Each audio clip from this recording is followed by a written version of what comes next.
Muy bien, estamos en la sección del día martes. En este día la lección nos presenta lo que es el tema del santuario en Apocalipsis.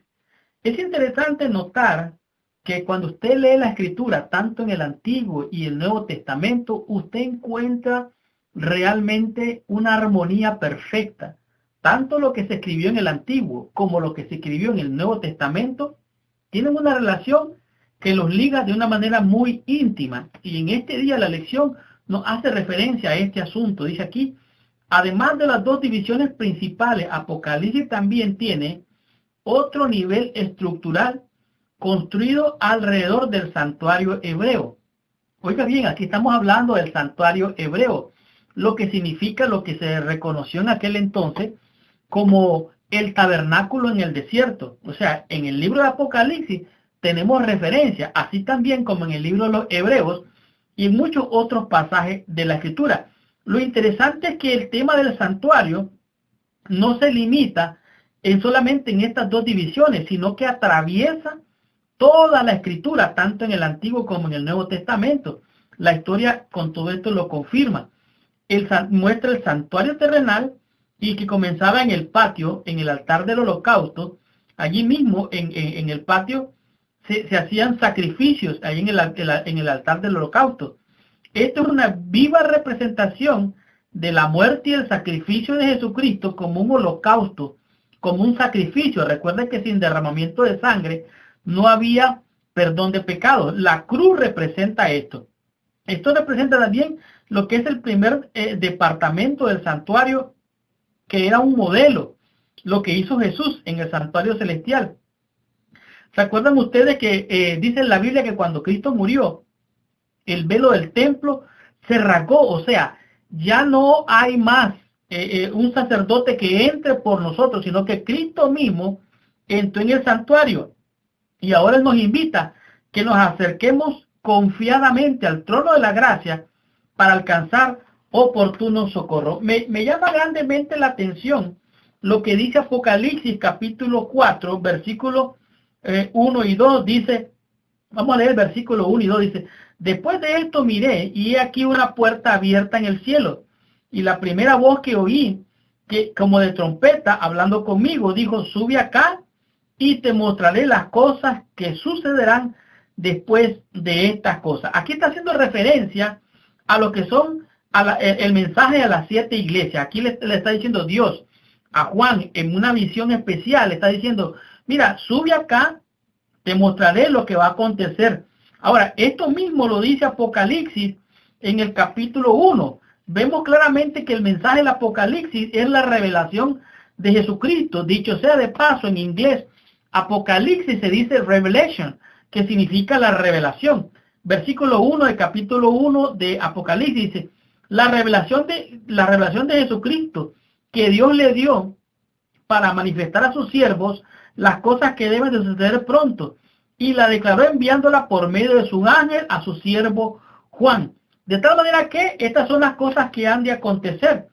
Y hablando de esto, haciendo referencia al santuario, aquí vemos claramente que Juan dice, mira una puerta abierta. Dice versículo 2, y al instante yo estaba en el Espíritu, y aquí el trono establecido en el cielo, y en el trono uno sentado. Dice, y el aspecto del que estaba sentado era semejante a la piedra de jaspe y de cornalina, y había alrededor del trono un arco iris semejante al aspecto de la esmeralda. O sea, estamos viendo el esplendor glorioso de lo que está viendo el visionario Juan. Los aspectos de todo este asunto. Dice aquí que un poco después de la ascensión, Cristo inauguró un lugar santo en el templo celestial. Al ingresar por esta primera puerta abierta, cuando Cristo aparece por primera vez en el libro Apocalipsis, esta está de pie entre los candeleros, en el primer departamento del santuario. O sea, Cristo es el sacerdote, pero Él se mueve entre medio de los candeleros. Es la presencia de Dios. De tal manera que, como pueden ustedes ver, en Apocalipsis 11, versículo 19, tiene un mensaje maravilloso que nos puede a nosotros hacernos reflexionar de una manera muy poderosa. Apocalipsis 11, versículo 19, dice, y el templo de Dios fue abierto en el cielo, y el arca del pacto se veía en el templo, y hubo relámpagos, voces, truenos, y un terremoto y grande granizo. Algunas personas se van a enfocar en el granizo, en la destrucción, en el terremoto. No, pero aquí lo que está diciendo es algo poderoso, que el templo de Dios fue abierto en el cielo y el arca del pacto se veía. El arca del pacto, allí en el arca del pacto estaban dentro los mandamientos de Dios. Allí en el arca del pacto también la tapa, lo que se conoce como el asiento de la misericordia, el propiciatorio. O sea, los mandamientos están cubiertos con el propiciatorio. ¿Qué significa esto del propiciatorio?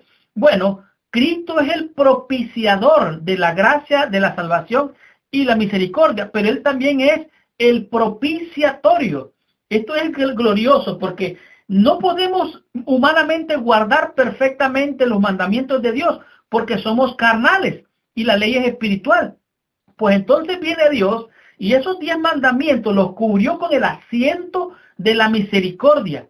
Esto significa que la sangre del Cordero de Dios, que quita el pecado del mundo, vino a liberarnos de la condenación, de la muerte, del pecado. ¿Cómo? Bueno, Cristo vino a morir.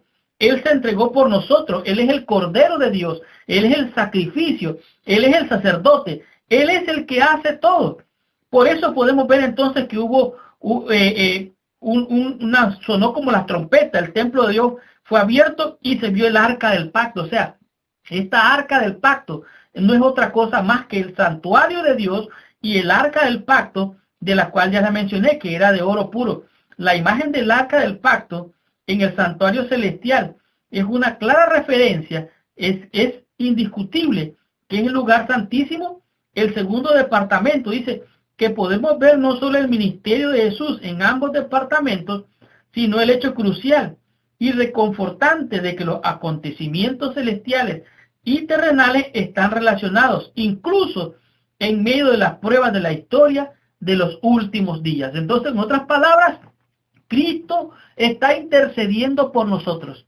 Nosotros tal vez estaremos pasando crisis, problemas, necesidades, dificultades, y aún en el momento de la angustia de Jacob, Cristo sigue intercediendo. Cristo es el mediador entre Dios y los hombres. Cristo está ahí en el santuario celestial, intercediendo por ti, intercediendo por mí. Ya no tenemos un sumo sacerdote terrenal, tenemos uno que traspasó los cielos y hoy está frente al Padre. Y cuando tú caes, cuando tú pecas, cuando tú te apartas, el Señor Jesucristo presenta sus llagas, presenta su sangre, y cada vez que tú vienes a Él con corazón reconociendo tu falta, entonces Cristo se presenta ante el Padre. Dice el Señor: sí, Padre, ha pecado, ha caído, pero aquí está mi sangre. Con mi sangre lo he redimido y lo he salvado, y por eso, Padre, intercedo por él. De tal manera que está garantizada nuestra bendición de salvación,